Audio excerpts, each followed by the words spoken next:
अपन बात कर रहे हैं, अपन बात करते हैं अपने नेक्स्ट पार्ट की। अपना जो चैप्टर है उसका नेक्स्ट हिस्सा, सेकंड पार्ट, जिसे अपन कह रहे हैं अंतःस्रावी तंत्र या अंतःस्रावी ग्रंथियां। आज अपन इस भाग में इन्हीं के बारे में अध्ययन करेंगे कि मानव शरीर में जो अंतःस्रावी ग्रंथियां हैं कौन कौन सी है, क्या क्या काम करती है, हमारा शरीर उनके प्रति किस प्रकार से अनुक्रिया दर्शाता है।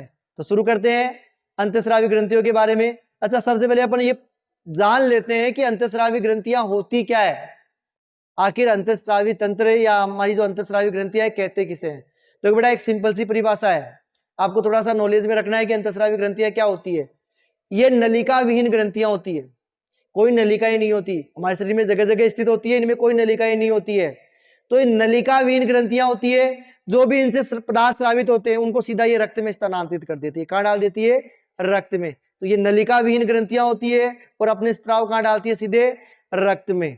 ठीक है, जहां ये क्रियास्थल तक जाते हैं रक्त के माध्यम से और विभिन्न कार्यों को नियंत्रित करते हैं। तो ये हो जाएगी हमारी अंतःस्रावी ग्रंथियां।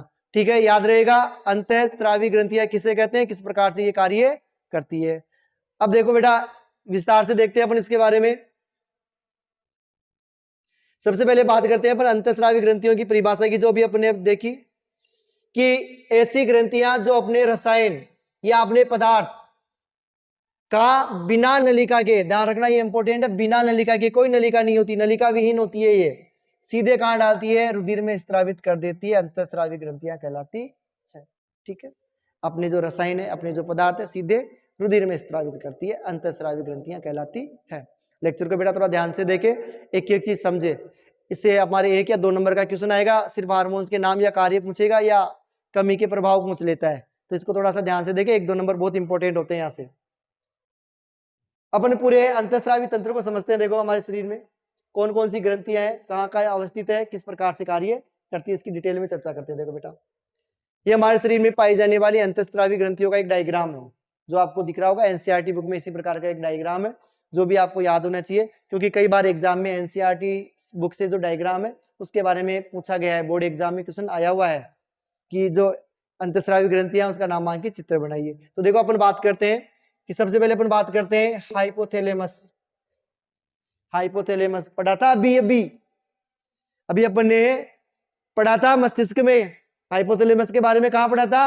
मस्तिष्क में पढ़ा था भाई। ये मस्तिष्क का भाग होता है, विभिन्न क्रियाओं को नियंत्रित करता है। तो ये यहाँ पर अंतःस्रावी ग्रंथियों के रूप में भी पाया जाता है मस्तिष्क में। कहां अवस्थित होता है बेटा? मस्तिष्क में। सेकंड बात करते हैं अपन पीनियल ग्लैंड्स की। पीनियल ग्रंथि ये भी हमारे मस्तिष्क में पाई जाती है, मस्तिष्क के पास। एक अपन बात करते हैं पिट्यूटरी ग्लैंड्स, पीयूष ग्रंथि। कौन सी ग्रंथि? Piyush, pituitary glands. ये हमारे हाइपोथैलेमस के आधार भाग पे होती है, नीचे की तरफ थोड़ा सा। तीसरे प्रकार की ग्रंथि होगी। आगे अपन बात करते हैं हमारे गले में थायराइड ग्रंथि, श्वास नली के दोनों ओर, ये इस प्रकार से। ठीक है, श्वास नली के दोनों ओर थायराइड ग्रंथि। एक है पैराथायराइड ग्लैंड्स, पैराथायराइड ग्रंथि इसी थायराइड के पास में 4 हिस्सों में डॉट डॉट के रूप में ये पाई जाती है। इसके बाद में हमारी श्वास नली के पास, हृदय के समीप श्वास नली के पास पाई जाती है थाइमस ग्रंथि। हालांकि युवावस्था में इस ग्रंथि का कोई महत्व नहीं है हमारे लिए, ये बाल्यावस्था में आवश्यक होती है। ठीक है, इसके बाद में अपन बात करते हैं पेनक्रियास, ये अग्नाशय ग्रंथि, जो कहां पाई जाती है? आपका आमाशय ऊपर, नीचे छोटी आंत, उन दोनों के बीच में पाई जाती है। एक है एड्रिनल, अधिवर्कक ग्रंथि। एड्रिनल या अधिवर्कक ग्रंथि कहां पाई जाती है? ये जो आपका वर्कक था ना, इस वर्कक वाले हिस्से पर, ये वाला यहां पर जो अवस्थित होती है वो एड्रिनल ग्लैंड। ठीक है, इसके बाद में ओवेरी, अंडाशय। केवल महिलाओं में, मादा में जो ओवेरी होती है, अंतःस्रावी ग्रंथि केवल महिलाओं में पाई जाती है। इसकी जगह पुरुषों में कौन सी होती है? टेस्टिस, वर्षण। कौन सी ग्रंथि बेटा? वर्षण ग्रंथि। ये केवल नर में या पुरुष में ही पाई जाती है, वो केवल महिला में होती है, ये केवल पुरुष में होती है। इस प्रकार से ये अंतःस्रावी ग्रंथियों का आपके पूरा चार्ट है। देखो अपने एनसीईआरटी बुक में एक छोटी सी सारणी दे रखी है, जिनमें से सारी ग्रंथियों के बारे में नहीं बताया गया। ठीक है, अपन थोड़ा थोड़ा सारी ग्रंथियों के बारे में पढ़ लेंगे, जो इनमें इंपॉर्टेंट होगा वो आपको बता दिया जाएगा। ठीक है, तो ये सारी ग्रंथियों के नाम जो आपको बताए, इनकी अवस्थिति स्थिति ध्यान रखना भाई, कौन सी ग्रंथि कहाँ पाई जाती है, और एक नामांकित है। सब में नॉर्मल है, सिर्फ एक ग्रंथि का डिफरेंस है, पुरुष में टेस्टिस होता है जबकि महिलाओं में ओवेरी होती है। तो ये हमारी अंतःस्रावी ग्रंथि हमारे शरीर में पाई जाने वाली है। अब ये हमारे को किस प्रकार से प्रभावित करती है, जो अंतःस्रावी ग्रंथियां है हमें किस प्रकार से प्रभावित करती है, इसके बारे में अपन देखते हैं। ठीक है, एक एक ग्रंथि के बारे में अपन विस्तार से पढ़ते हैं। देखो,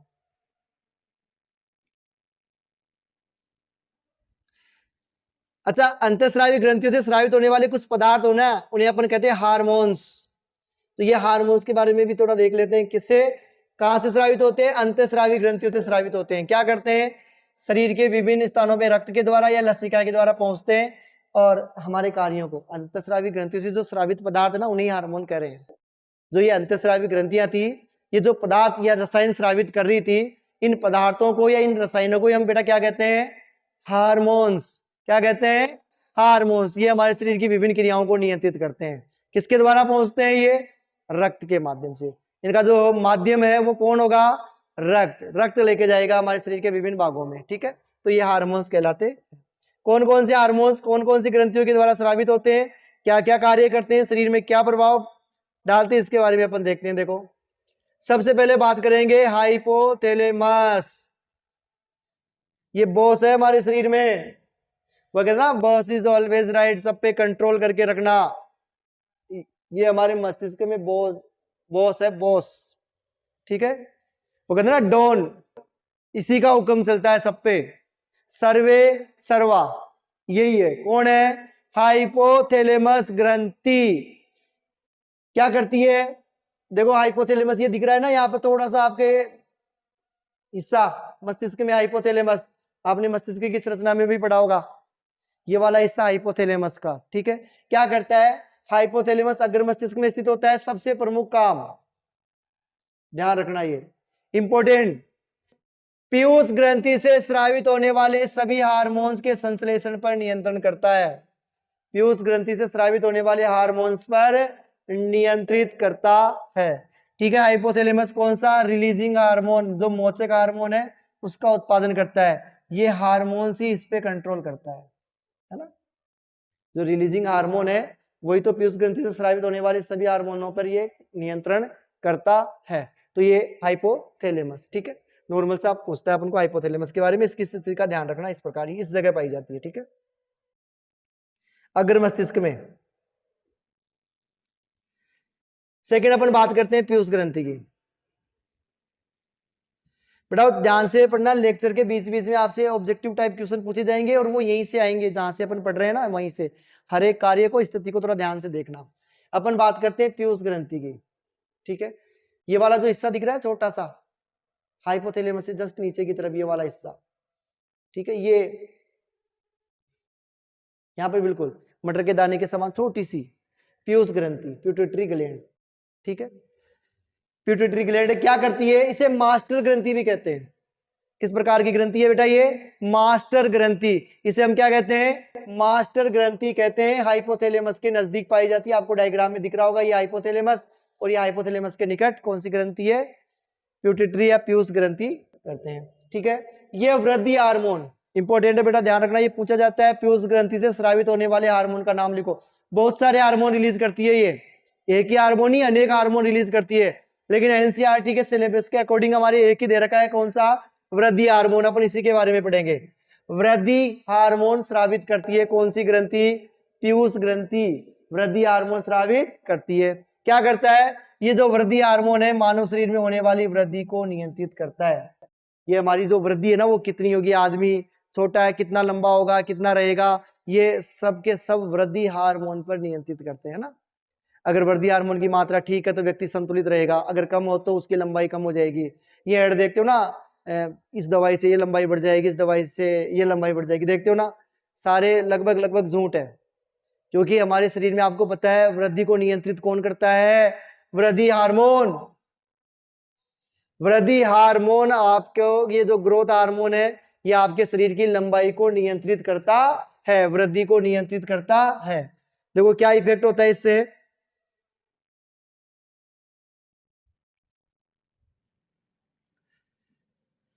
देखो बेटा, बचपन में ग्रोथ हार्मोन की कमी से, अगर हमारे बचपन में ग्रोथ हार्मोन की कमी हो जाए ना तो व्यक्ति बहुत छोटा रह जाता है, बहुत छोटा। देखो यहां पे इमेज में देखो, एक व्यक्ति तो ये है, इसकी हाइट, वृद्धि हार्मोन कम रह गया बचपन में। एक इसके देखो, अगर वृद्धि हार्मोन ज्यादा हो जाए तो व्यक्ति हो जाता है दानवाकार, इस प्रकार से। कैसे दिखता है? दानवाकार दिखता है। और अगर वृद्धि हार्मोन की कमी हो जाए तो बेचारा कैसे रह जाता है? बोना रह जाता है। तो वृद्धि हार्मोन की कमी से छोटा रह जाएगा या बोना रह जाएगा। और दूसरी ओर बहुत अधिक अगर ये वृद्धि हार्मोन ज्यादा हो जाए तो व्यक्ति बहुत अधिक लंबा विशाल काय हो जाता है, इस व्यक्ति की तरह दिख रहा है जो आपको इमेज में दिखाया गया। ये वृद्धि का परिणाम है ना, अधिकता। ये तो किसकी वजह से बेटा? अधिकता से। ये किसकी वजह से बेटा? कमी की वजह से। ये कमी है और ये क्या है? अधिकता है। किसकी? वृद्धि हार्मोन की। ठीक है, देखो तो ये हो गया वृद्धि हार्मोन के बारे में। ठीक है, पीयूष ग्रंथि स्रावित करती है, हाइपोथैलेमस के निकट होती है और हमारे शरीर की लंबाई को नियंत्रित करती है। कमी से बोना और वृद्धि से दानवाकार हो जाता। ठीक है, आगे देखते हैं।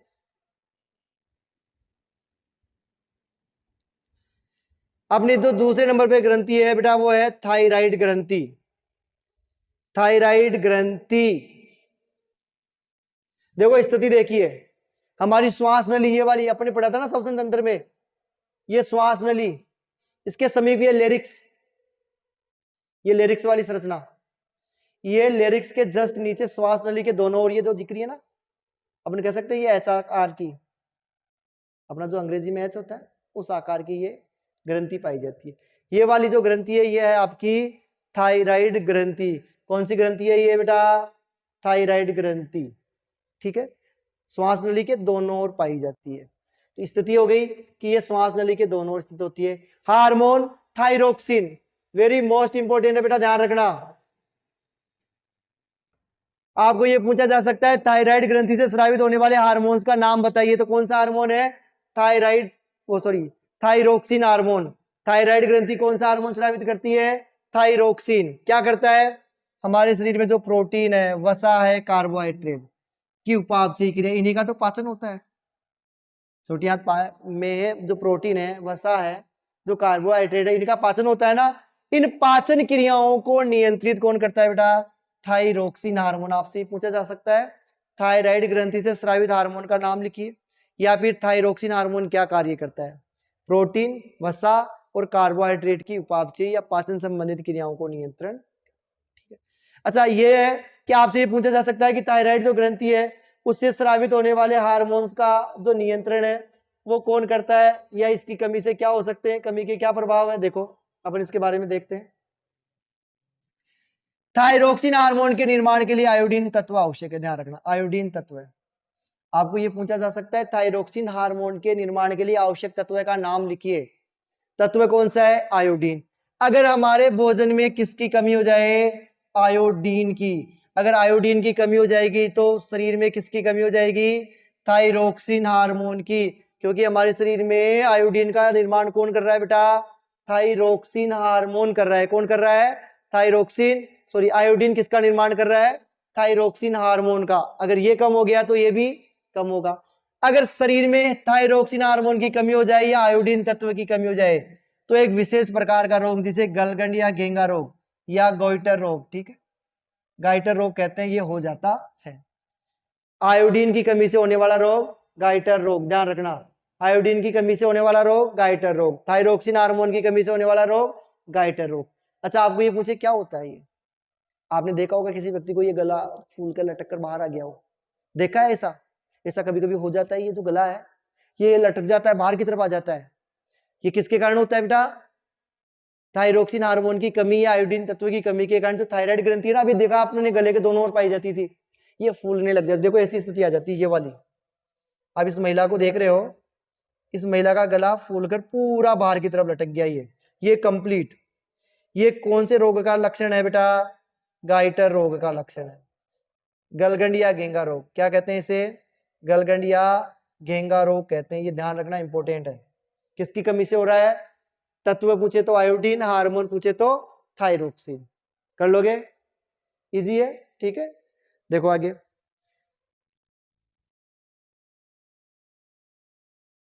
पैराथायराइड ग्रंथि। आगे अपन बात करते हैं पैराथायराइड ग्रंथि।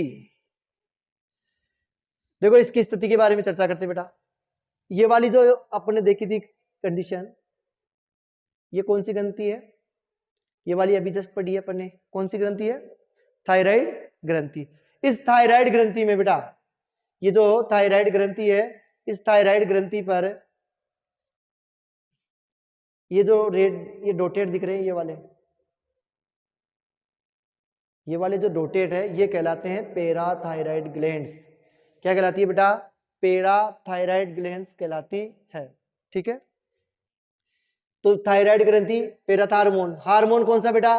पैराथार्मोन। ज्यादा इंपॉर्टेंट नहीं है, एग्जाम में बहुत कम पूछी जाती है, न के बराबर अपने सिलेबस में वैसे दे भी नहीं रखा सारणी में, डायग्राम में है, इसलिए अपन इसको पढ़ रहे हैं। ठीक है, तो पैराथार्मोन स्रावित करती है। ठीक है, क्या काम करता है? शरीर में कैल्शियम और फास्फेट, हमारी जो हड्डियों में कैल्शियम और फास्फेट है ना, उसके स्तर को कंट्रोल करती है। श्वास नली के नजदीक है, थायराइड ग्रंथि के आसपास। ठीक है, अब है आगे आपके अग्नाशय ग्रंथि। अग्नाशय ग्रंथि, अलर्ट मोड में आ जाना, आपके लिए क्वेश्चन आने वाला है, क्वेश्चन आने वाला है, ध्यान रखना। जो अब तक पढ़ा दिया उसी से रिलेटेड आएगा। अपन बात करते हैं अग्नाशय ग्रंथि पेनक्रियास। कहां पाई जाती है बेटा? ये आमाशय, ये वाला जो हिस्सा है ये तो कहां है? आमाशय। ये वाला जो हिस्सा है ग्रहणी, छोटी आंत, इन दोनों के बीच में ये जो वाली संरचना है ये कहलाती है पेनक्रियास, अग्नाशय ग्रंथि। कौन सी ग्रंथि है बेटा? ये अग्नाशय ग्रंथि। अच्छा, हमारे सिलेबस में तो बहुत कम दे रखा है। अपन अगर बात करें ना अग्नाशय ग्रंथि की, तो बेटा ये दो प्रकार से कहलाती है। ये मिश्रित ग्रंथि कहलाती है। क्या कहलाती है? मिश्रित ग्रंथि कहते हैं इसको। कौन सी ग्रंथि? मिश्रित ग्रंथि। क्यों करती है? क्योंकि एक तो बहिस्राव भी करती है, ये बहिस्राव भी है और ये अंतःस्रावी भी है। बहिस्रावी भी है और अंतःस्रावी। बहिस्रावी में आपको पता है ये क्या कर रही थी? पाचक रस, क्या निकल रहे थे इससे? पाचक रस, ट्रिप्सिन, लाइपेज, एमाइलेज, इन हार्मोन्स का स्त्रावण कर रही थी ये, है ना। तो ये कौन सी ग्रंथि है? मिश्रित ग्रंथि। अंतःस्रावी के रूप में ये हार्मोन स्रावित करती है। वहां पाचक रस, यहां पर हार्मोन्स। बेटा कौन से हार्मोन? Insulin hormone. सबसे प्रमुख और मोस्ट इंपोर्टेंट ध्यान रखना, इंसुलिन हार्मोन। ये वेरी वेरी मोस्ट मान लेना बेटा, इंसुलिन हार्मोन। अग्नाशय ग्रंथि या पेनक्रियास ग्लैंड्स के द्वारा स्रावित होने वाला जो हार्मोन है, कौन सा है बेटा? इंसुलिन हार्मोन स्रावित करती है। क्या काम करता है? ये हमारे जो रक्त में शर्करा की मात्रा है, हमारे जो ब्लड में शर्करा है, उसको ग्लाइकोजन में बदलकर रक्त शर्करा का नियंत्रण करती है। हम जो खाना खाते हैं वो पचता है, पचने के बाद में रक्त कोशिकाएं उसे अवशोषित कर लेती है। तो इन रक्त कोशिकाओं में जो ग्लूकोज है, उस ग्लूकोज की मात्रा का नियंत्रण कौन करता है बेटा? इंसुलिन हार्मोन के द्वारा किया जाता है। कौन कर रहा है? Insulin hormone. तो ये वेरी मोस्ट इंपोर्टेंट ध्यान रखना कि इंसुलिन हार्मोन का स्रावण कौन करती है? पेनक्रियास। अग्नाशय ग्रंथि क्या काम करता है? ये रक्त में शर्करा का जो ब्लड शुगर लेवल है उसको कंट्रोल करता है। हमारे ब्लड में हमारे जो शुगर है उसको उस लेवल को कंट्रोल करता है। जब शुगर की मात्रा या शर्करा की मात्रा ज्यादा हो जाती है तो ये ज्यादा मात्रा में स्रावित होगा, जिससे वो ग्लाइकोजन में बदल जाएगा। और जब कम हो जाएगा तो इसकी मात्रा कम हो जाएगी, तो ग्लाइकोजन वापस किस में बदल जाता है? शर्करा में बदल जाता है। देखो इसकी कमी का क्या प्रभाव है? हमारे शरीर में इंसुलिन की कमी से मधुमेह या डायबिटीज रोग हो जाता है। कौन सा रोग बेटा? मधुमेह रोग, डायबिटीज जिसे अपन कह रहे हैं। इंसुलिन की कमी से मधुमेह रोग, ध्यान रखना, मधुमेह रोग किसकी कमी से? इंसुलिन की कमी से। क्या होता है इसमें? आपको ये बताइए, लक्षण बताओ साहब, मधुमेह रोग के क्या लक्षण है? तो रक्त में शर्करा की मात्रा बढ़ जाती है। किसकी? रक्त में शर्करा की मात्रा बढ़ जाती है। उपचार? इंसुलिन से। उपचार के लिए क्या करते हैं? इंसुलिन इंजेक्शन के रूप में लगाए जाते हैं। इंसुलिन के क्या लगाए जाते हैं बेटा? इंजेक्शन लगाए जाते हैं, एकमात्र उपाय यही है मधुमेह के रोगियों का, ठीक है। और हमारे शरीर में जो इंसुलिन की मात्रा है उसका नियमन किस प्रकार से होता है? पुनर्भरण, बेटा एग्जाम में आया हुआ है क्वेश्चन है, ध्यान रखना। पुनर्भरण की क्रिया के द्वारा, अभी बताया था ना मैंने पुनर्भरण क्या होता है। आपको पूछे पुनर्भरण की क्रिया क्या होती है, समझाओ। एक नंबर में आ जाए पुनर्भरण लिख दिया, लेकिन बड़ा आ जाए क्या लिखोगे? आपको बताना है कि जब रक्त में शर्करा की मात्रा बढ़ जाती है, जब रक्त में शर्करा की मात्रा बढ़ जाती है तो इंसुलिन अधिक मात्रा में स्रावित होगा, इंसुलिन अधिक मात्रा में स्रावित होगा। और जब रक्त में शर्करा की मात्रा कम हो जाएगी तो इंसुलिन का स्रावण भी कम हो जाएगा। इस प्रकार वो उसको कंट्रोल रखता है पुनर्भरण की क्रिया के द्वारा। तो ये आपकी अग्नाशय ग्रंथि कंप्लीट है, ठीक है। अच्छा एक क्वेश्चन देख लेते हैं, अगर आगे क्वेश्चन है तो। क्वेश्चन देखे बेटा, आपके सामने बोर्ड पे क्वेश्चन है, स्क्रीन पे देखें। किस हार्मोन की कमी से घेंगा रोग होता है? घेंगा रोग, गाइटर रोग, घेंगा या गाइटर रोग एक ही बात है ना। किस हार्मोन की कमी से होता है? वो हार्मोन ऑक्सीटोसिन है, थायरोक्सिन है, प्यूटिड्रीन है या प्रोलेक्टिन है? किस हार्मोन की कमी से गलगंड या घेंगा रोग या गाइटर रोग होता है? जल्दी से अपने आंसर दे बेटा, जल्दी से। जो आपको पोल नजर आ रहा है उस पर अपने आंसर दे बेटा, शीघ्रता करें, ठीक है। अब इसका सही आंसर मैं बता देता हूं, पोल एंड हो रहा है, ओके। देखो थायरोक्सिन हार्मोन, अभी पढ़ा था थायराइड ग्रंथि कौन स्रावित करती है? थायराइड ग्रंथि से थायरोक्सिन हार्मोन स्रावित होता है। आयोडीन तत्व आवश्यक है। यहाँ आपको हार्मोन की जगह है ना तत्व भी कह देता, अगर ये तत्व कह देता ना तो यहाँ थायरोक्सिन की जगह आपको क्या मिल जाता? आयोडीन मिल जाता। और इसका इलाज कैसे किया जाता है? आयोडीन के द्वारा। आपने सुना होगा नमक के पैकेट में देखा होगा ना आयोडीन युक्त नमक, तो हमें आयोडीन युक्त नमक खाने की सलाह क्यों दी जाती है बेटा? क्योंकि आयोडीन जो है ना थायरोक्सिन हार्मोन के निर्माण के लिए आवश्यक है। थायरोक्सिन हार्मोन नहीं होगा तो कौन सा रोग हो जाएगा? गलगंड या घेंगा। अगर आप तक नहीं पता था तो ये ध्यान रखना, आयोडीन युक्त नमक खाने की सलाह क्यों दी जाती है। तो आप घरों में देख लेना, अपने नमक के पैकेट पे जाके देखना, देखिए आयोडीन युक्त नमक लिखा हुआ है या नहीं लिखा हुआ। अगर नहीं लिखा हुआ है तो रिप्लेस कर देना, उसे चेंज कर लेना, आयोडीन युक्त नमक ले आना, ठीक है। विभिन्न स्रोत है जिसके द्वारा वेजिटेरियन नॉन वेजिटेरियन के द्वारा दूध के पदार्थों के द्वारा इस आयोडीन की पूर्ति होती है हमारे शरीर में, ठीक है। अब अगली ग्रंथि के बारे में देखते हैं बेटा, अधिवर्कक ग्रंथि। इंपॉर्टेंट है बेटा, ध्यान से देखना। अधिवर्कक ग्रंथि एड्रीनलिन या एड्रीनल ग्रंथि, ठीक है। कहां स्थित होती है? ये जो आपके वर्कक थे किडनी, आपके किडनी के ऊपर, किडनी के ऊपर वाले जो हिस्सा है ये वाला हिस्सा बेटा, ये है अधिवर्कक या एड्रीनल ग्रंथि का। कौन सी ग्रंथि है? एड्रीनल ग्रंथि। वर्कक के ऊपर, वर्कक के ऊपरी हिस्से पर पाई जाती है ना एड्रीनल ग्रंथि। हार्मोन्स एड्रीनल से एड्रीनलिन, एड्रीनलिन हार्मोन क्या करती है? शरीर को आपातकालीन स्थिति में सुरक्षित रखती है, डेंजर परिस्थितियों में। यानी अपने ये कह सकते हैं हमारी पाचन दर को, श्वसन दर को और हृदय स्पंदन को कंट्रोल में रखती है। कौन? एड्रेनलिन। हमारा जो हृदय की धड़कन है उसको, श्वसन की दर है उसको ये कंट्रोल में रखती है एड्रिनल ग्रंथि आपातकालीन परिस्थितियों में। देखो ये हमारे आपातकालीन परिस्थितियों में अचानक से अपन ने किसी को देख लिया, रात को बाहर निकले रूम से, अचानक से कुछ पत्ता हिलता हुआ दिखाई दे दिया, छाया हिलती हुई दिखाई दे दी, डर गए, अरे बाप रे क्या है? डरते हो नहीं डरते हो? तो वो जो स्थिति है ना डरने वाली, फिर आप देखो यहाँ हाथ लगा के देखो, आपकी हार्ट बीट एकदम से दोगुनी हो जाएगी। आप उस रात के अंधेरे में अपने हार्ट बीट को आराम से सुन सकते हो, वो फिर वो डर। तो वो जो हार्ट बीट बढ़ाकर आपको जो नॉर्मल स्थिति में ला रहा है बेटा, वो कौन है? ये एड्रेनलिन हार्मोन ही है। ये एड्रेनलिन हार्मोन अगर स्रावित नहीं हो ना तो हो गया आपका वही काम, ठीक है।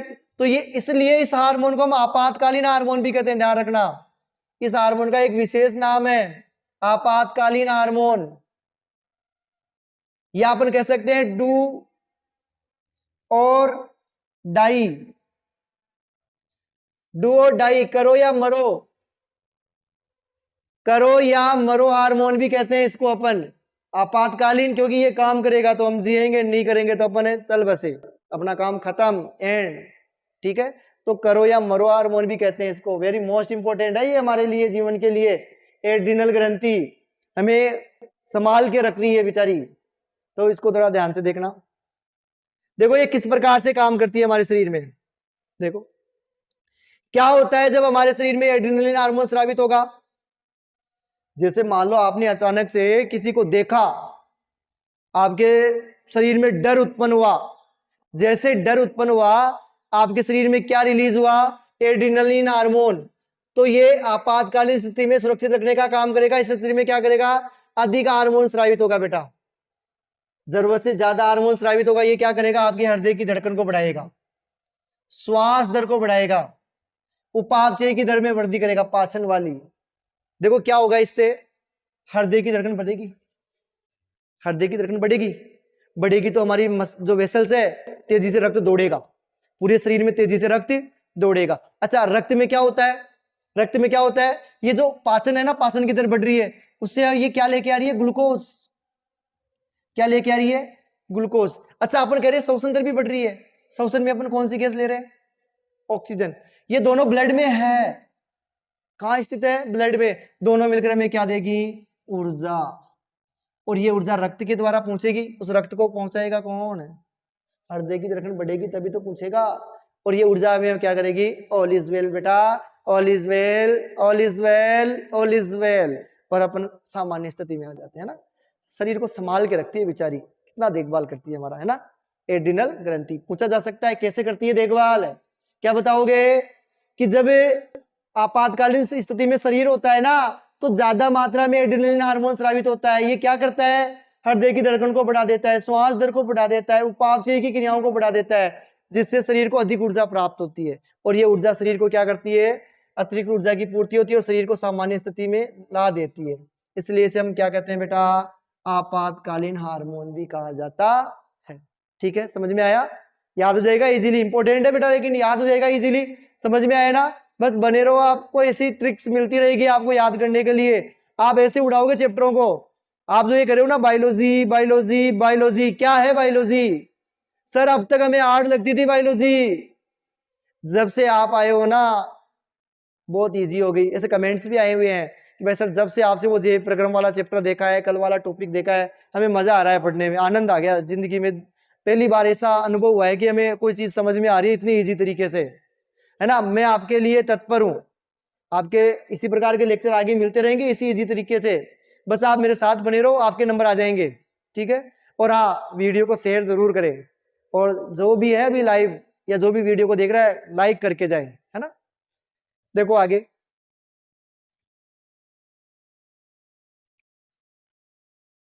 वर्षण ग्रंथि।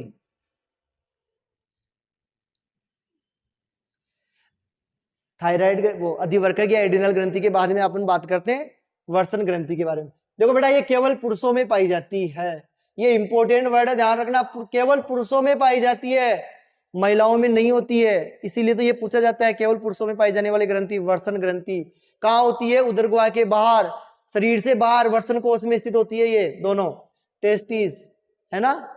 वर्षण ग्रंथि क्या काम करती है, ये जो लिंग हार्मोन है हमारा टेस्टोस्टेरोन, जो नर में लिंग हार्मोन है टेस्टोस्टेरोन, टेस्टोस्टेरोन का स्त्रवण करती है कौन, वर्षण ग्रंथि। क्या काम करता है, हमारे जो लैंगिक अंग है उनका विकास करता है और शुक्राणु निर्माण में सहयोग करता है। ये जो वर्षण ग्रंथि से स्रावित हार्मोन है कौन सा, टेस्टोस्टेरोन बेटा, शुक्राणुओं के निर्माण में मदद करता है। ठीक है, अगले वाले चैप्टर में पढ़ेंगे अपन, जनन वाले चैप्टर में शुक्राणु क्या काम आते हैं, संरचना कैसी होती है, अगले वाला चैप्टर, ठीक है। तो टेस्टोस्टेरोन का निर्माण हार्मोन स्रावित करती है और शुक्राणु का निर्माण लैंगिक अंगों का विकास करती है। अच्छा एक क्वेश्चन हो जाए आपके लिए, देखो